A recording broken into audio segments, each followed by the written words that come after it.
Honorable President of the National Assembly, Honorable President of the Senate,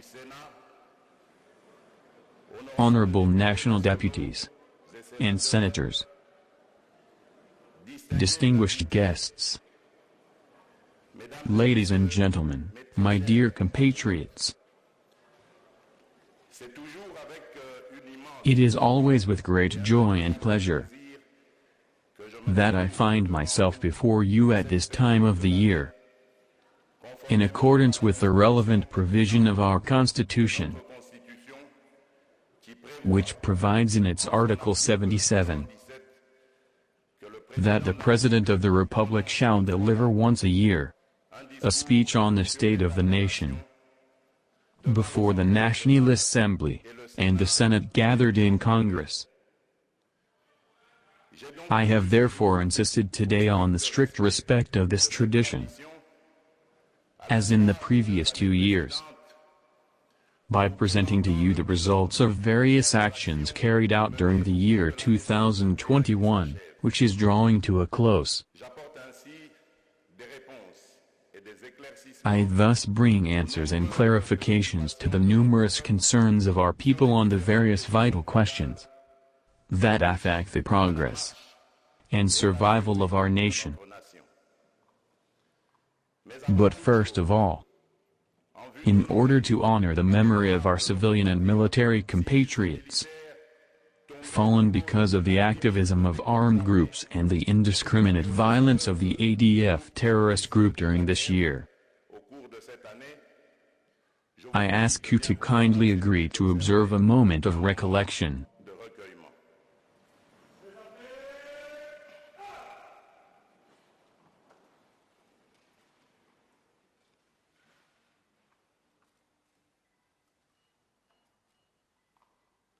Thank you.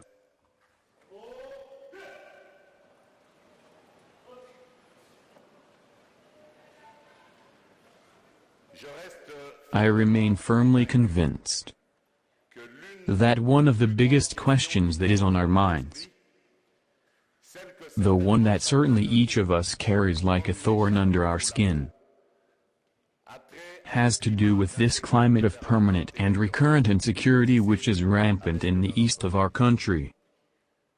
This poisonous climate has always threatened its territorial integrity and lent itself to various interpretations, given the unspeakable customs experienced by the populations of many regions in this area. I had therefore decreed in May of this year, in accordance with Article 85 of our Constitution, the state of siege in the provinces of North Kivu and Ituri, prey to the violence sown by the negative forces constituted in armed groups for more than a quarter of a century.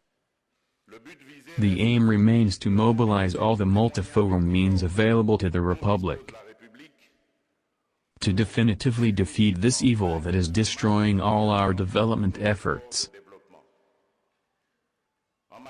In my capacity as guarantor of territorial integrity, it is here the place to solemnly renew my constitutional commitment by reaffirming that I will spare no effort to restore peace and security in any corner of the Republic.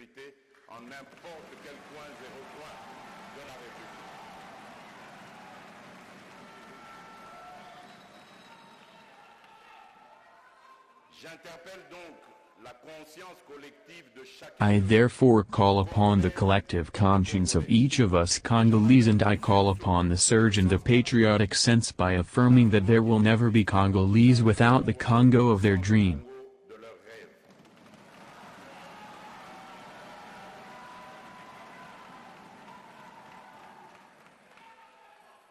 In spite of our differences of approach, and it is my ultimate and deep conviction, the integrity of the Congolese nation must remain the concern of all Congolese, as we have already shown on many occasions over the years. I take this opportunity to congratulate the two chambers of Parliament which, in their concern to see peace return to the eastern part of the Republic,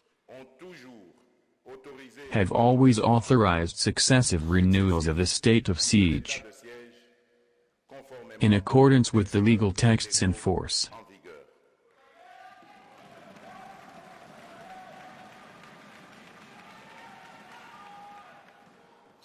which allowed our armed forces to carry out serenely the actions necessary for the restoration of peace in these two provinces, and to consolidate the achievements of the operations. Indeed, since the establishment of this state of siege, I have personally ensured that our valiant armed forces of defense and security have all the necessary means to carry out operations on the ground. I note with satisfaction that our armed forces have gradually succeeded in moving the lines, and to respond.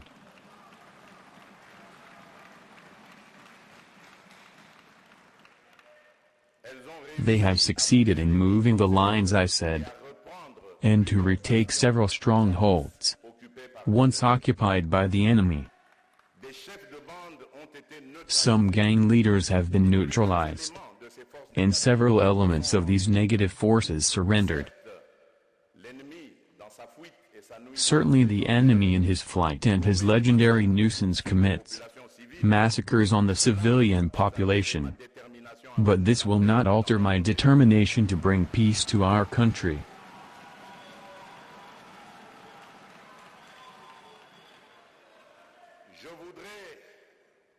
I would like to honorable national deputies and senators to condemn this campaign of denigration and demobilization, led by a tiny minority of our compatriots.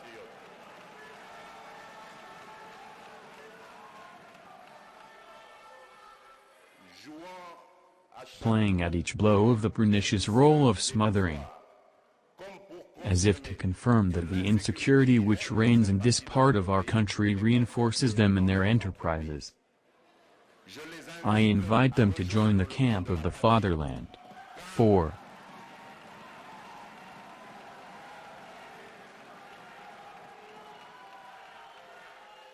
For it is only in unity and concord that we will succeed in defeating this enemy who has taken the habit of sowing desolation in our cities and our villages.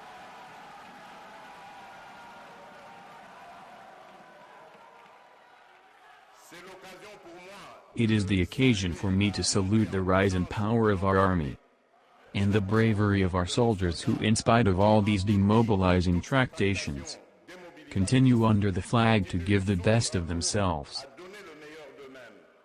And this until the supreme sacrifice for the defense of the integrity and sovereignty of our country.